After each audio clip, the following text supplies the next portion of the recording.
ৰাষ্ট্ৰীয় সমস্যা ঘোষণা কৰিলে বা নকৰিলে সমস্যা ঘোষণা কৰিতো লাভ নাই, ৰাষ্ট্ৰীয় সমাধান ঘোষণা কৰিব লাগিব। সমস্যা ঘোষণা কৰিলে মই কি পাম তাৰ পৰা? খালি এটা বাৰে বাৰে যেতিয়া ফৰেনৰ পৰা মানুহ আহিব কম্পিউটাৰ মাৰিব দেখিব এইটো ৰাষ্ট্ৰীয় সমস্যা, কোনো অসমত নাহা হ'ব। সমস্যা বুলি ক'লেতো নাহিব মানুহ, সমাধান বুলি ক'লেহে আহিব।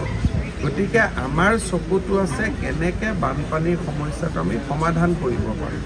আজি আপোনালোকে চাওক যে ৰাজ্য চৰকাৰৰ প্ৰচেষ্টাত আজি আপোনালোকে পলাশবাৰীতে চাওক, এই গোটেই মথাউৰিৰ ছাইডত ক'তো পানী তেনেকৈ উঠা নাই। সমস্যাটো ৰিভাৰ ছাইডত হৈ আছে, য'ত মথাউৰিৰ নদীৰ ফালে মানুহ আছে। এইবাৰ বানপানী 2004 চনত 400-300 মথাউৰি ভাঙিছিল, এইবাৰ মাত্ৰ 2-3টা মথাউৰি ভাঙিছে। গতিকে লাহে লাহে আমি সমাধানৰ পথত আগবাঢ়িছোঁ। আমাক পুঁজি লাগে যাতে আমি সমাধান কৰিব পাৰোঁ। সেইকাৰণে